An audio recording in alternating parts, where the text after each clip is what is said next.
Hoje saiu uma pesquisa da Datafolha, vocês já devem ter visto, que são ligados em tudo, estão ligados em tudo o tempo todo, não é? E de novo, olha, ninguém pode dessa vez. Eu acho curioso porque, né, a gente fica sempre de olho nos institutos de pesquisa, né, para saber o que é que eles estão dando. E aí quando cada um começa a dar um resultado diferente, a gente fala, opa, tem boi na linha aí, né? Tem alguma coisa errada. Dessa vez, eu não me lembro de outra campanha em que as coisas tenham acontecido desse jeito.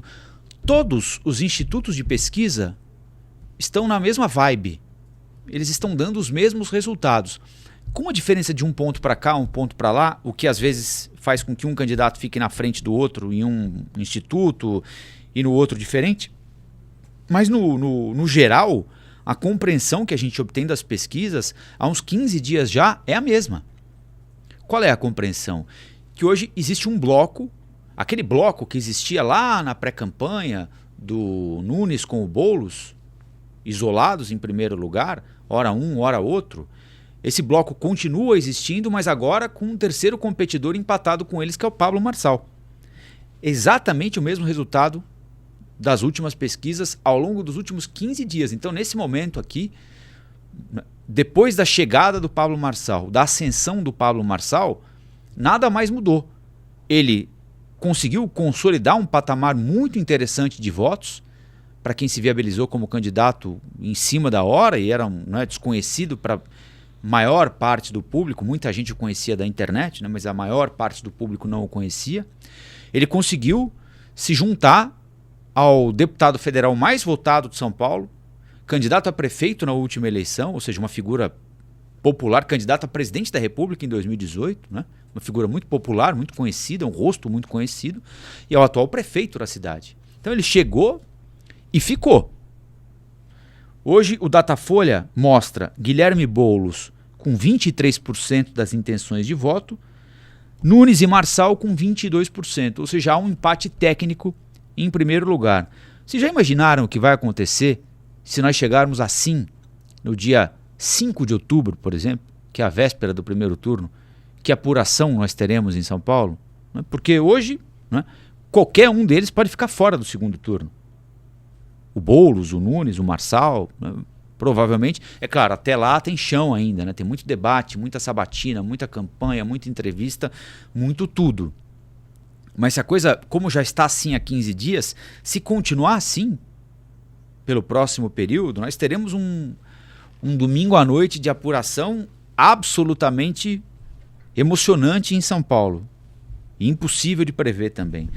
Bom, na comparação com pesquisas anteriores, o Boulos manteve os 23%. A última rodada do Datafolha foi divulgada no dia 22 de agosto. O Marçal oscilou de 21 para 22, um ponto a mais, mas na margem de erro.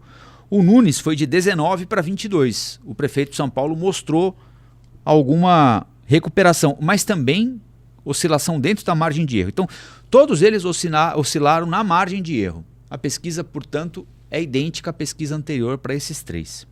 A Tabata também na margem de erro, de 8 para 9. O Datena foi de 10 para 7. Os dois estão empatados tecnicamente também, mas vejam que as coisas estão nesse momento consolidadas nesses lugares, né? Nós temos também projeções para o segundo turno. No segundo turno, e o prefeito de São Paulo, Ricardo Nunes, tem usado isso como um argumento na campanha eleitoral, né? Porque hoje ele pode ficar fora do segundo turno, como pode ficar fora o Boulos, como pode ficar fora o Marçal, né? Qual é o argumento que o Nunes apresenta para se mostrar viável, um candidato viável? Ele diz o seguinte: olha, se você tem medo do Marçal, não quer que o Marçal ganhe ou não quer que o Boulos ganhe, você tem de votar no Nunes, porque o Nunes ganha dos dois, segundo as pesquisas que estão sendo feitas.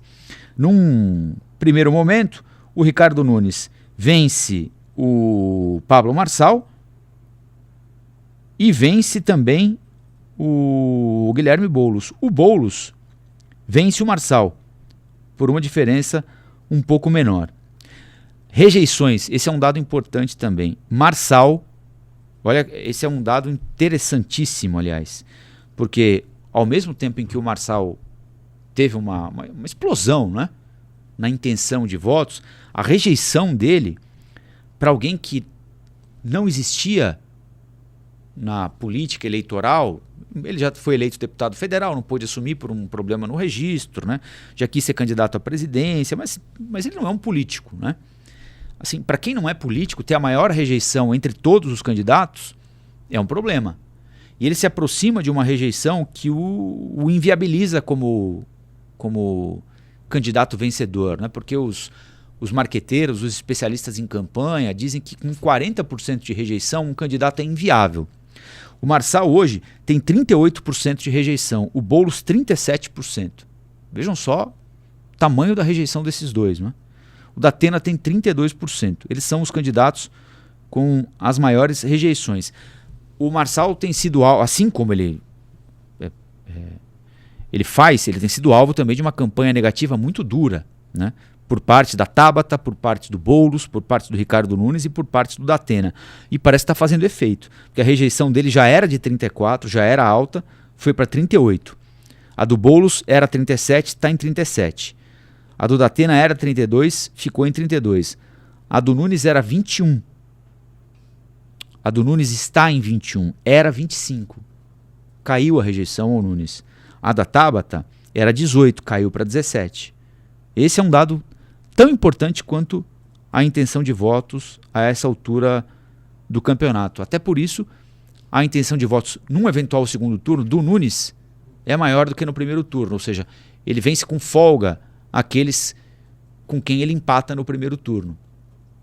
O problema dele é o primeiro turno, porque não há segundo turno sem o primeiro turno, já dizia o poeta. Certo? Esse é o resultado da pesquisa em São Paulo. Olá, aqui é o Rafael Colombo. Gostou do que acabou de assistir? Se inscreva no canal Cortes do Flow News para os melhores momentos. Quer acompanhar os nossos programas na íntegra? Então se inscreva no nosso canal oficial, Flow News.